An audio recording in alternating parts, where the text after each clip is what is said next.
Hi, I'm Erin Marcus, former corporate executive turned entrepreneur and founder and CEO of Conquer Your Business. Welcome to the Ready Yet podcast. We're excited to bring you more than 100 episodes of interviews and insights designed to help entrepreneurs get the financial and emotional freedom they need in order to build a business and a life they're proud of. All right, welcome to this episode of the Ready Yet podcast. My guest, Greg Birch. Let's see.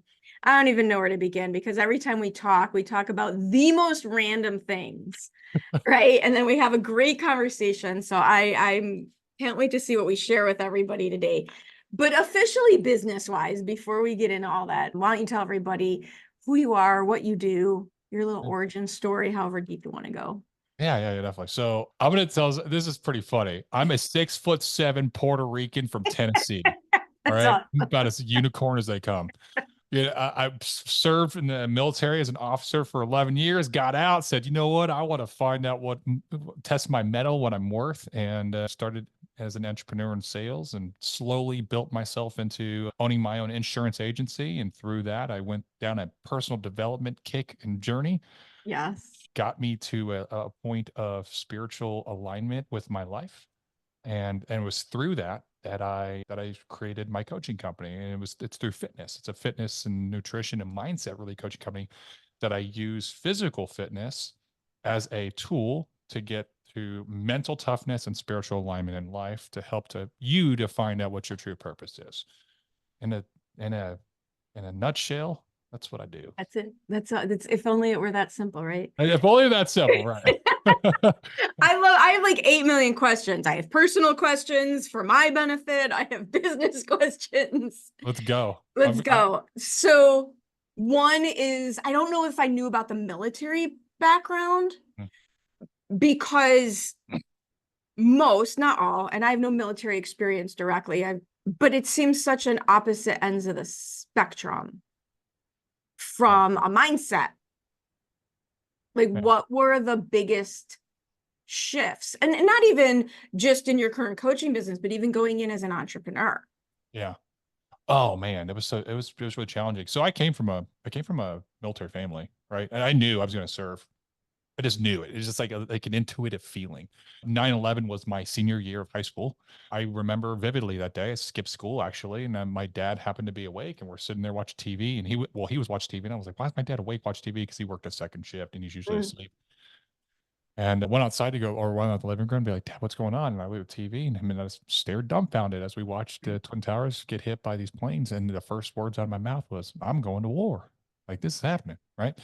Got an RTC scholarship, this mission as an officer. And so, and bam, boom, off to the races, right? Coming out of the military, I will tell you, in the military, I felt like I was competing with this is going to sound terrible. I was competing with a bunch of monitor lickers. You know what I'm saying? Like, I look at them, I'm like, you also got a commission? Because going into becoming an officer, we're like, hey, you're going to be in the top 2% of the entire nation in the history of the entire nation. That's how many people get their commission to be an officer, right? It's less than 2%. And so we're like, this is like the cream of the crop. Like, you're the best of the best, right? And then you get there, and I'm like, people are like got a snot bubble coming out of their nose, like picking their nose and eating them. It's like, how in the fuck did you It's so interesting. So I have a few years on you. I was already well into my corporate career when 9/11 happened. And I remember leaving the house that morning. My husband at the time had thrown out his back and was stuck on the couch. So rather than us both leaving, which we would have even turned on the TV, he was watching. And by the time I got to work, we were watching on the big screen in the office all day. But so when I was in high school, this is Chicago Public Schools, there was 2 ways into the military. I had friends who were going into the Air Force on scholar, like big deal situations. And then the rest of the people I knew, it was one of those things like, well, you can go to jail or you can go into the military. Yeah, I remember that. That was a thing. That was a thing. That was a big thing. That was a very common thing. It was the closest we got to a draft as possible. Right. right? It's like, well, you're a delinquent, a piece of shit. You can. You could go serve your community in jail, clinking on rocks. Or you could go mop floors in the army. It's like, I'll rather mop floors, bro. I don't know that they knew what they were saying. I think a few of them would have made a different decision. I remember that. Right. So you come out of that. What made you decide to like do something on your own versus Happenstance. the people I know who come out of the military and then do like they're so far from a frame of reference of you're in charge of everything. You have to come up with everything. Like it's even harder than people with corporate careers and then make that jump. Yeah. Yeah. I being an officer, for the most part, if you're a good one, I'll caveat that. If you're a good one, you're the jack of all trade. Like you have to understand every single piece within your organization and you have to be able to do it. Not to the best, but better than a passable score, right? Mm-hmm. To where it's like, oh, this is still good work, right? So you're going to have specialists, you have chief warrant officers, you have NCOs that are specialists in that. But like if they're gone, if they're on leave or something like that, you have to be able to step in, right? And you have to be able to know that the job's being done correctly. And the only way you know that the job's being done correctly is if you can fucking do it, right? Right. Yes. So coming out of the military, I took a lot of pride in that and being able to be the guy that I could jump into any job and I could do every piece of it. Right. Now, I will say that a lot of NCOs used to tell me all the time, like, sir, you're an officer. Go, like, you don't need to be doing this. I'm like, I'd be there turning wrenches when I was a young lieutenant, like down the motor pool, turning wrenches. And they're like, what the fuck are you doing down here, sir? I'm like, hey, my guys are down here. I'm going to be down here doing the same thing. Because if they aren't here, I have to still be mission effective. Right. So I understanding that piece of it helped me, I think, become an entrepreneur to where everything's on me. Right. Where the biggest hang up that I had in the transition was the uncertainty of it. As living in a constant state of uncertainty. Oh, right? that's so true. Because that's what it is. That's being an entrepreneur. Right. It's just like I waking up every day with your butthole puckered. How am I going to get paid today? Like right. I wasn't used to that. I was used to being a very structured. You're going to be here at this time doing this, and I'm always going to get paid. I know exactly when I'm going to get paid. I know what, like, there was no question, right? It was all with certainty. So trading that certainty for uncertainty, and now realizing that, like, I don't know exactly what I need to do. I just know I need to do a lot of stuff and I need to do it at a high level. And I just need to start throwing shit at the wall and see what sticks. And then when it's stuff that sticks, stick with it. Now, right. Throw the intention behind it. And just start and stuff that doesn't stick, get rid of it really quickly. Yeah. And being willing to fail fast, fail hard, get up and keep moving. Right. It's so true. And it's interesting because, like, before we hit record and we were talking about some recent experiences you had, and I want to get into this because I have a friend who has a similar story with a heavy military background, and he owns a very successful multi-million-dollar business. And it's funny to listen to him tell the stories of the things he had to learn as a leader and how things are different. And you talk about the uncertainty, and he talks about the first thing he had to learn that is outside of the military, when you scream at people, they can just leave, as opposed to inside the military where they can't you can yell and they don't get to leave. You're still in charge at the end of the day. And learning a new approach to leadership, right? But you're using a lot of phrases that are very post some personal journey work phrases that I doubt you would have defined those things quite so succinctly in the beginning, right? Yes. No, you're right. Right? How did you figure out? Because this was a big shock to me. I come out of corporate. I had a very, very successful corporate career that I was like, oh, Erin's so great. Erin's so great. I'm so brilliant. Look at all I've done. I'll do great on my own. Right. And that's when, kind of like to your point, you realize you were really successful on a very narrow path that somebody else created. Right. Now the wheels are off the bus. Nobody knows what they're doing and it's all on you. The biggest shock to me was that it was more about how I was thinking than what I was doing that was Yes. going to be the difference. Oh, you're on the money there. How did you like that was one of the most horrible, like blue collar, grew up in Chicago, work ethic, work harder, work harder, work harder. I'm thinking I've got this. And then you realize all wrong, Mhm, all wrong. mhm.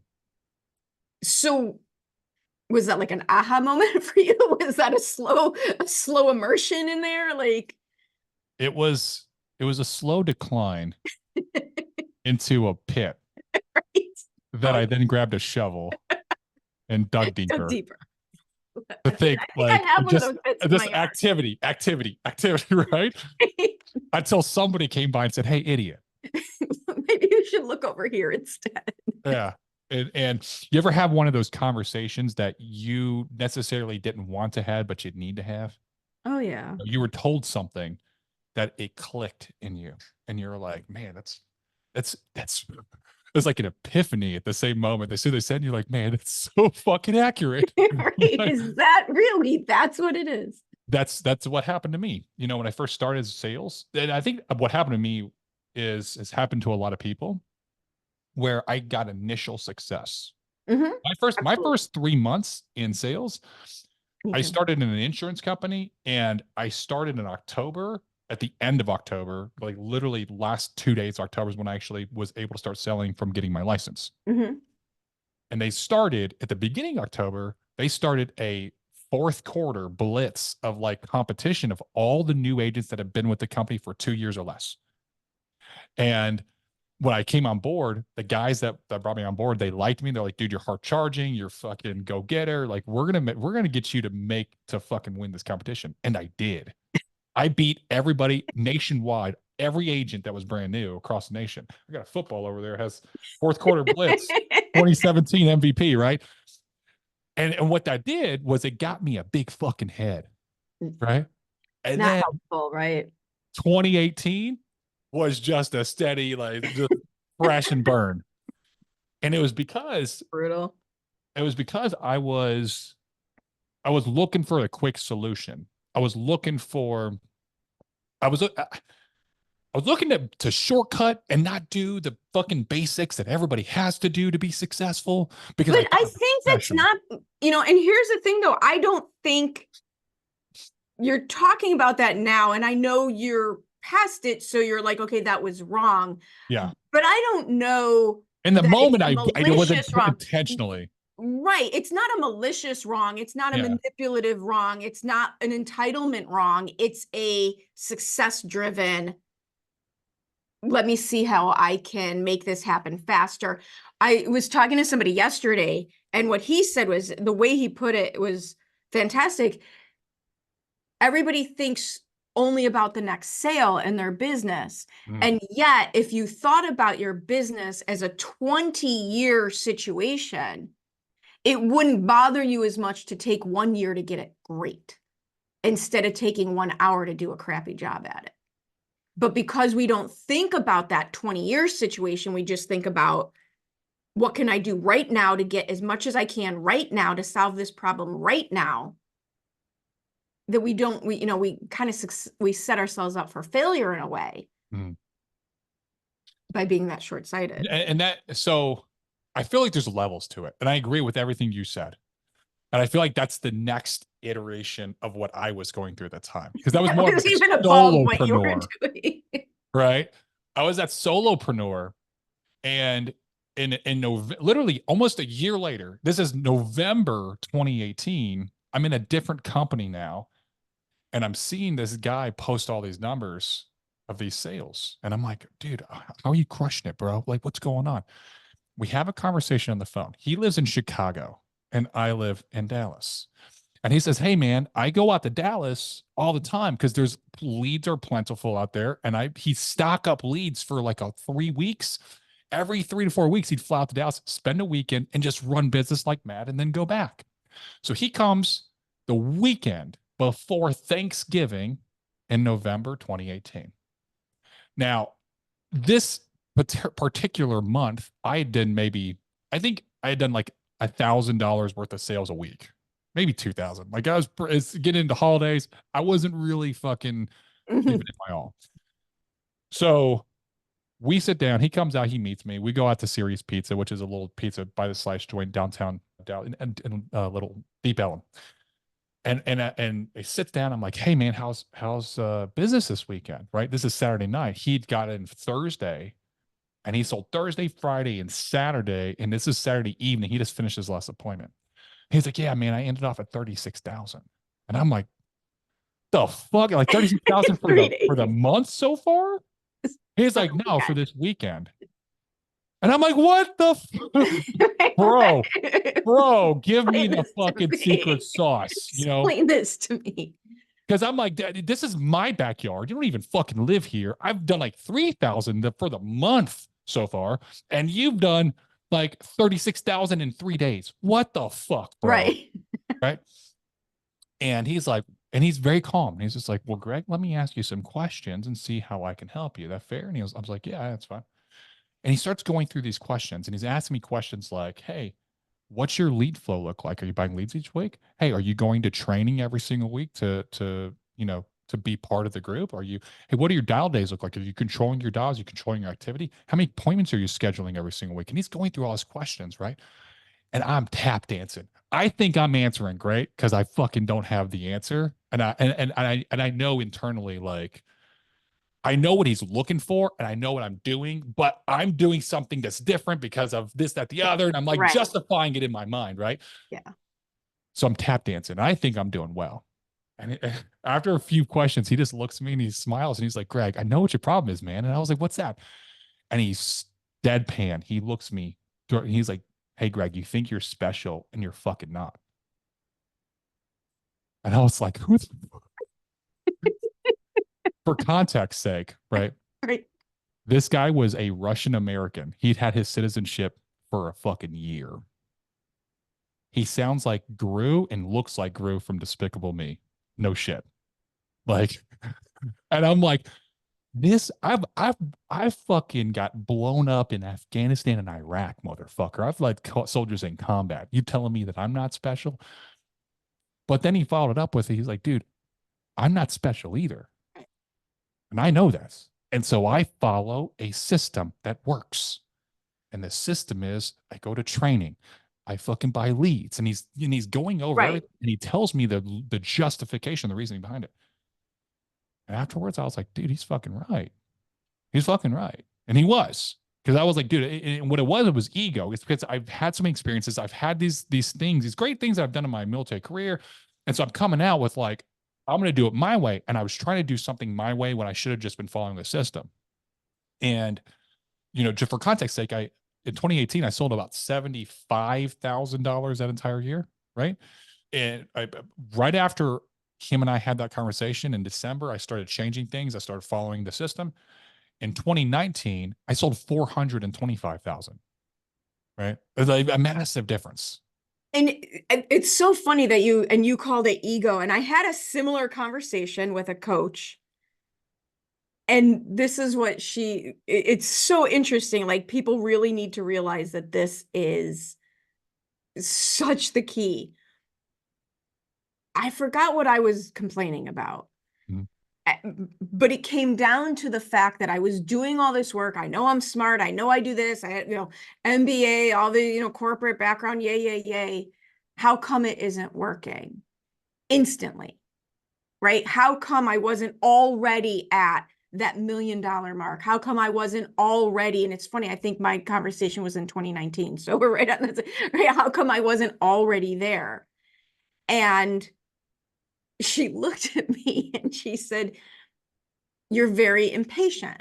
And I took that as like, yes, I'm impatient. I expect to do the work, but I also You're a expect, doer. I'm a doer. So Action. right. So I expect to do the work, but I also expect the work to actually work. Mhm. And she looks at me and she said, do you know what impatience is? And I said, what? And she said, it's entitlement.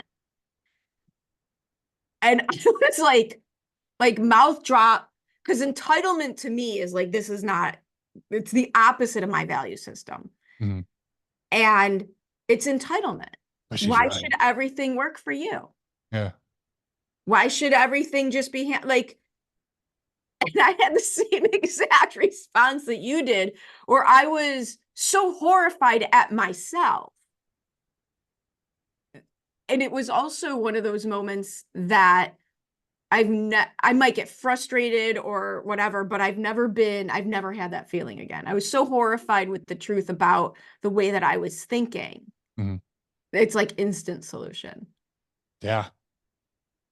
It's crazy when a mirror is held up to Right. us and shows us. Well, an educated mirror, though, Yeah. Yeah. An right? educated Like mirror. that And a perspective. constructive, Yes. educated mirror. All of us have downfalls. All of us have struggles. We all have past traumas that hold us back, that are like literally keep us spinning us in the same loop. There's a lot of people that probably listen to this that the same thing keeps happening in your fucking life, right? Right. And We you don't keep understand calling it, why. why do I keep hiring my mother? I don't Yeah. understand.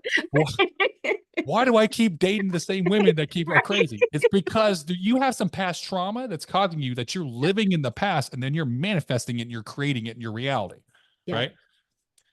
And so part of that is like when someone holds it up to us and we see it clearly, and you have that realization, that's you. That's like your subconscious and your conscious mind almost coming together at that point. And you'd be like, oh shit, it's like this Right. epiphany. Well, Like, and that's, the I know what I gotta do. challenge, right? But the challenge in that moment, and this is the other one of the other things I want to talk to you about. The challenge in that moment, you have a choice in that moment. Mhm. You can choose to be defensive, or you can choose to be open to the feedback. Yeah. Right? Because I think there's probably been several of those opportunities for me in other situations that I didn't click in on for whatever reason, right? I was closed to the feedback. But when you can be curious about yourself and why you do things and why something may or may not be working, and be open to those feedback loops, that is really how you can propel your progress faster. Even being defensive is part of the ego, right?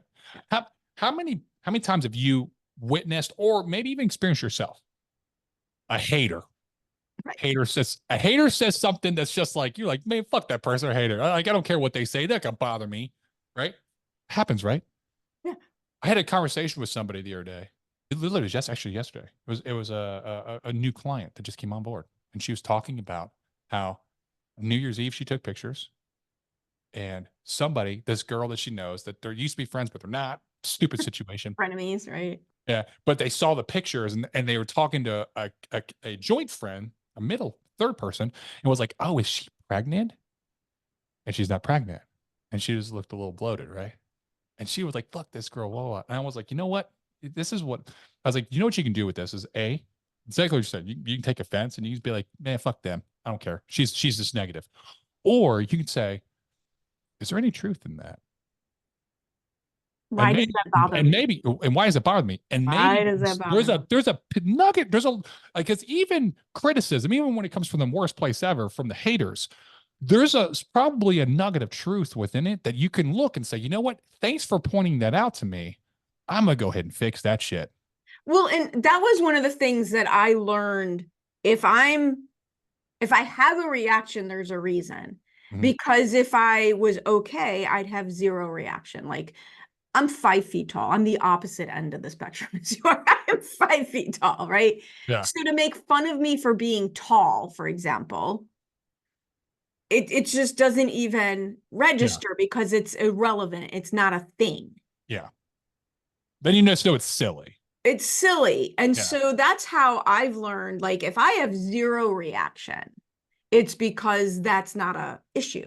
Mhm. That what if it was, it's been resolved, or it just was never an issue. Yeah. So if I do find myself reacting, That's a good way to, if it bothers you and you're like, fuck that person. right, If it's there's like a someone says, reason. oh, she's too tall, and you're like, okay.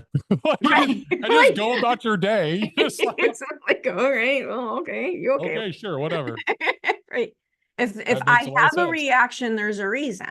Yeah, Either I'm scared it's true, or I'm scared it's not true, or whatever. yeah. But there's a reason for the reaction, because otherwise there'd be no reaction.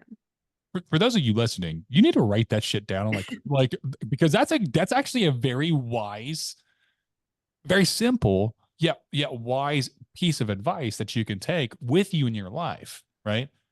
And start asking yourself those questions, just like she's saying, like, hey, if something bothers you, like, why does this bother me? Why And does this bother actually me? dig in and find out ways that you can improve yourself. Because if you're the person that Or puts your or hand in the thing, forgive, right? Either change it or let it go.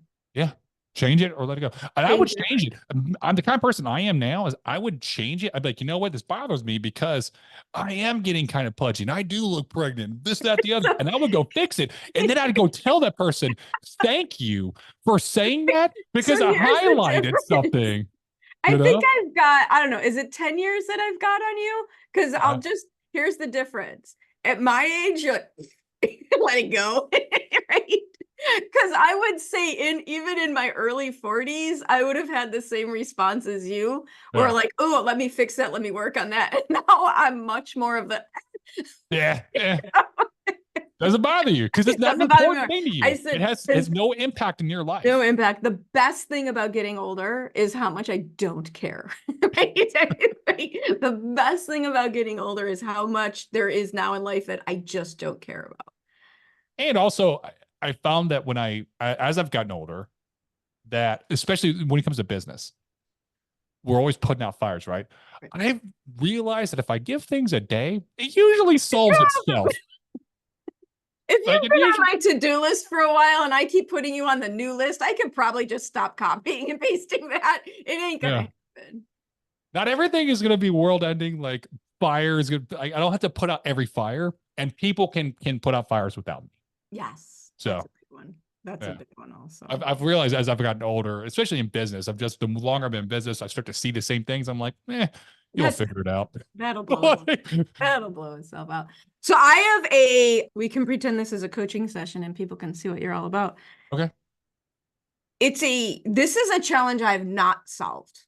I've not resolved this for myself Okay. in the slightest. So my background, I'm 53 years old now. Mhm. I did competitive powerlifting since I was 19 years old. Okay. I've done bodybuilding competitions and boxing. Okay.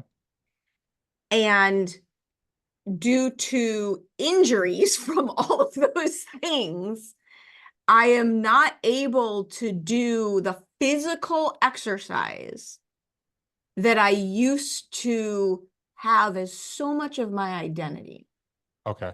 Yeah. right? And stress relief, Uh-huh. right? So my go-to stress relief was always very physical in nature, Mhm. and it was very tied to who I was the gym rat. I was the strongest girl in the gym because again, so my training partner for years was 6'4", and he was literally twice my weight.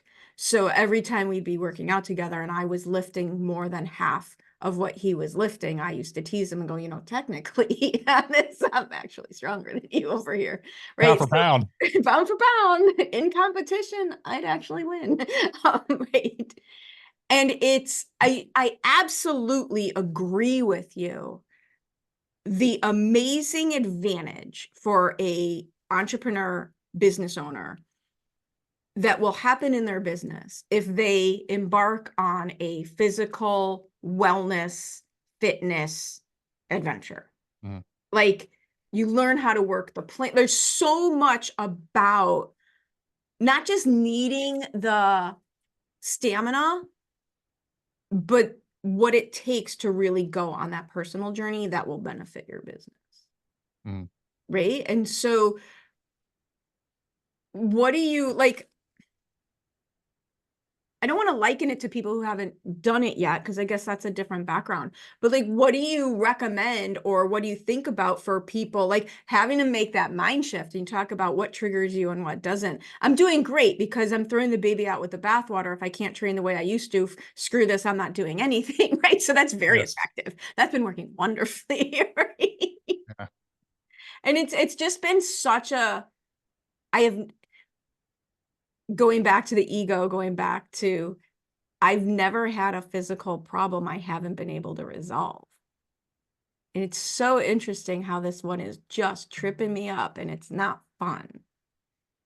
But I don't think I'm alone in it. So I I really want a Lamborghini. Like I really want a Lamborghini. You won't fit in a Lamborghini. Oh, I will. I've drove one. I've drove one. You won't fit in my Mini Cooper. All right. However, I can't afford a Lamborghini right now. Not, I mean, I probably could, but it would be too much of a fucking hassle on my business. Like, Right. so It's not a realistically, good choice. not a good choice. Does that mean I'm not going to fucking drive at all? I'm not Right. going to own a car. Right. So I got my Oh Ford. yeah, it's completely absurd. Completely absurd approach. It's absurd, right? It's absurd. It's the same exact concept. And so I mean, you hit the nail ahead already. You know, it's ego. You know, Oh, it's I ego, know it is. right? So what do we And get? What do we get from the physical activity? Like, what do we truly get? Let's just break it down scientifically and why physical activity is so beneficial, right? One, it releases dopamine. Yeah. Right. Two, endorphins. Yeah. Right. Two of the things that help you to release stress, happy drug, and it helps mentally, it helps combat anxiety, depression, it helps clear your mind, it helps you to be problem solve, all these things, right? It's all these mental benefits. So if you know that that's the case and you're struggling because it's your ego. I used to do this. yeah. I want to still do that because that's my identity. I see it, right? What you need to do, what I would recommend is to find identity in another thing. And there's nothing wrong with that, right? So take another physical activity that you can start with, that you can start practicing, because progress brings joy, right? You may be a terrible runner right now. You may Oh, be like, yeah. I'm a fucking terrible runner. I don't want to run. But go on like 20 runs to prove yourself. 23-mile runs. Can you do a 3-mile run? Could you if you really tried? Maybe, maybe not. Get yourself to where you can run a Again, 3-mile run. this is not again, bodybuilding and 5 feet tall. I always say very curvy. This is not an endurance body. Yes, I get Hey, your point. Right. right, You but gotta find it's something, like right. find something that still gets you the endorphins and the dopamine hit rush, and push yourself to do it, almost like you're proving yourself wrong, right? Well, and Or I like like you're one of proving yourself right. Like, I'm not good at this. I'm going to prove myself right. I'm going to do it for 3 months, and then I the can get show it. you how much I suck I'm at gonna this. hate it, right? But one of the things you said that I think is very true is progress brings joy. Yes. And I think that is also and one of the reasons I like physical fitness as a mirror for business approaches is because there is no instant gratification. No. There's nothing you can do that It's not. changes your body overnight. That just is not how that works. No. It is and it's like a journey that once you've started, you're on. Like, Yeah. you're just on the path Yes. for the rest of your life. There is no Yes. end to it. You know, I had a shoulder injury in 2016. I used to compete at USPF also. My bench was, I'm tall. I got long I don't legs. know how, yeah, those are long levers. That's not My bench used to be 455. And I injured my shoulder, rear labral tear, had a surgery. In 2017, I had to go through physical fitness or physical rehab, and Mhm. I was in a sling for a long time, about a year almost, like 8, 9 months. And when I came back, even now, my range of motion is nowhere near it was. My strength is nowhere near it was. So I had to find ways to alternate in order to still get a workout in and still feel good, right? I do a lot of alternative shoulder Mhm. exercises. I cannot use dumbbells. I cannot press dumbbells. Like, that right there is about as high as I can go. No shit. Right. Oh, wow. Yeah. It's just like, Not gonna go. that it's just not going to go. Right. And so I have to do machines, or I can do raises. I can do lateral raises and front raises. I can do upright rows. I can do alternative shoulder exercises. I'm just not going to be pressing a lot of weight, right? Even the bench press, I don't do as much. I do on machines, and I do on dumbbells. I cannot do on barbells.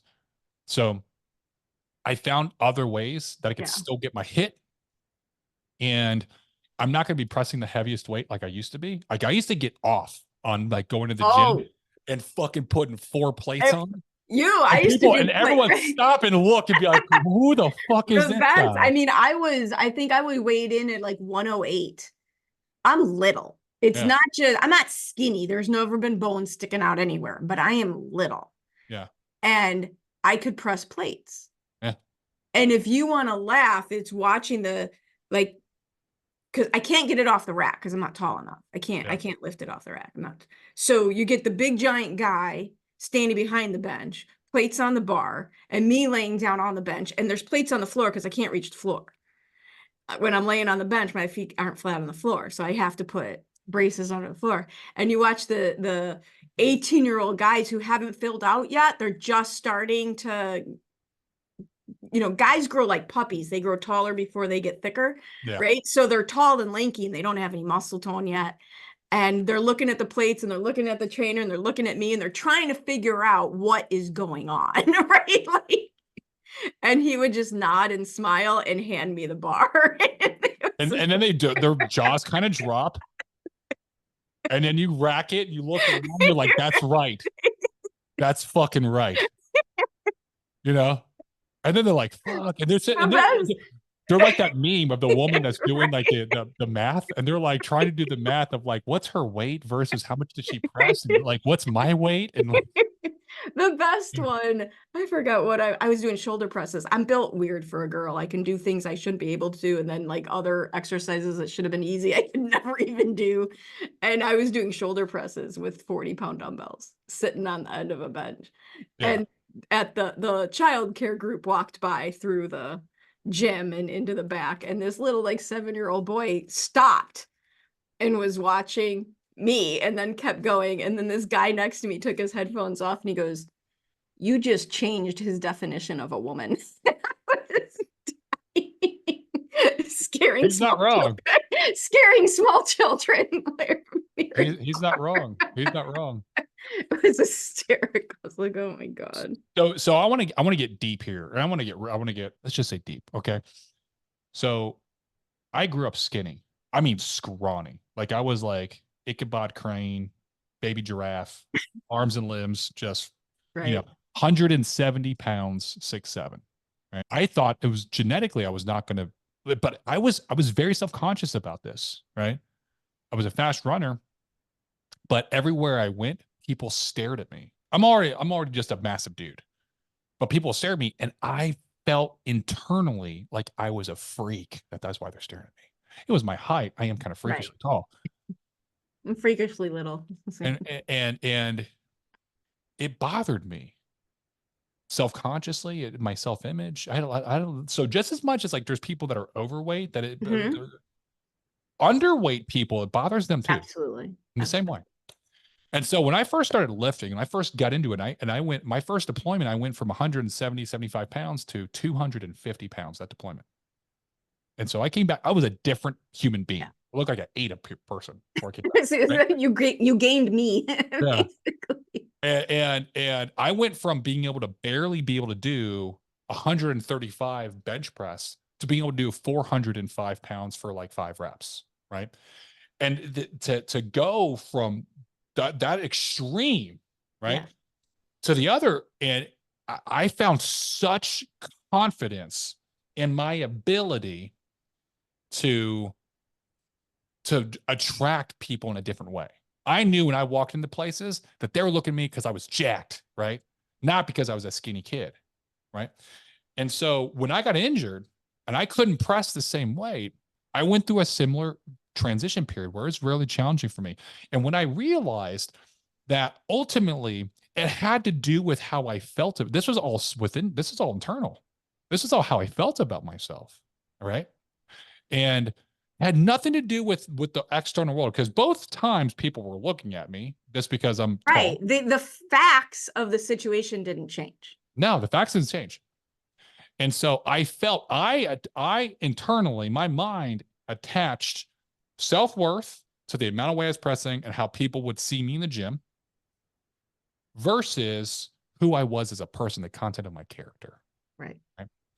And so when I started to realize that, I began to unpack it within my mind and within my soul, my spirit, I found other ways that I could find that within myself, that I could see worthiness and greatness within myself. And that comes from within, not from externally.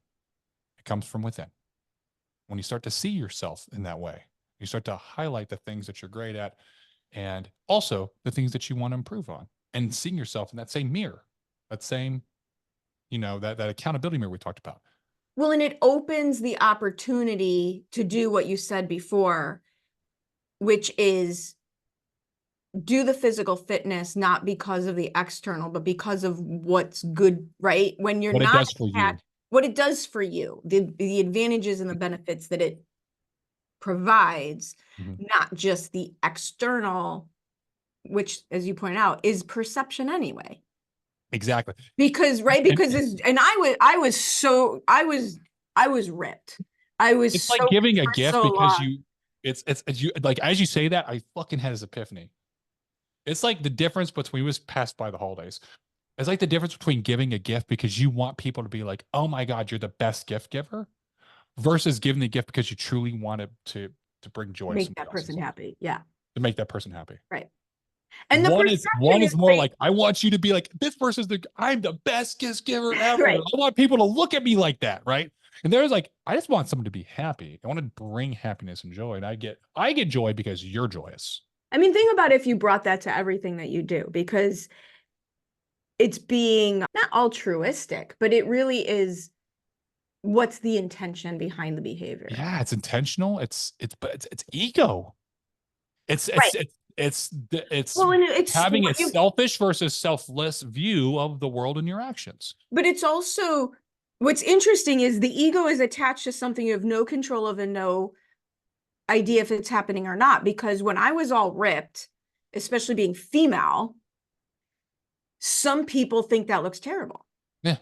There's probably the But you majority also of know at that point you don't give a shit what they think. no, because I thought that was awesome. right, because that I thought that was awesome, and my people, quote unquote, my people thought that was awesome. Yeah. But it's this, right? So it just shows you, like, no matter what you do, half the people aren't going to approve of it anyway. Just be you. I agree. All right. I'm just going to stop because we could just keep talking. We could. This is good. This is just what happens. So, all right. If people want to learn more about you, find out how you can help them with what we've been talking about, all the other things that you have going on, what is the best way for them to find you and connect with you? Best way is Instagram. I am Gregory A. Birch _. That's GREGORYABIRCH _ Yeah, I post content all the time. I've been on a little bit of a hiatus because of the holidays, and I've been spending time with my kids, so I haven't posting as much. But typically, I post reels and content daily in order to help people to be the better version of themselves. And I just want to like help as many people as possible. Love it. If you want to learn more about my coaching, I've got a website. It's deltafitlife.com. And so I go into a lot of detail. I tell a lot of stories of people I've helped and exactly what I do and how I help. And so you can look at it there. But anyone that wants to send me a message or have a question, I respond to everybody, and I'm happy to do so. Awesome. And we'll make sure all these links are available. Thank you again for spending time with me today. I love chatting. We could talk forever. Yeah, definitely. Awesome. This is great. This is great, Erin. I appreciate it. Awesome. Thank you. Thank you. I hope you enjoyed this episode of the Ready Yet podcast. I truly enjoy bringing these stories of success and inspiration to you. Please join us in our mission to empower entrepreneurs to be in charge of their businesses and in charge of their lives by sharing this with anyone you know who would benefit from our tactical and motivating advice, leaving us a review, and letting us know if there are any particular topics you would really appreciate hearing about. See you next time.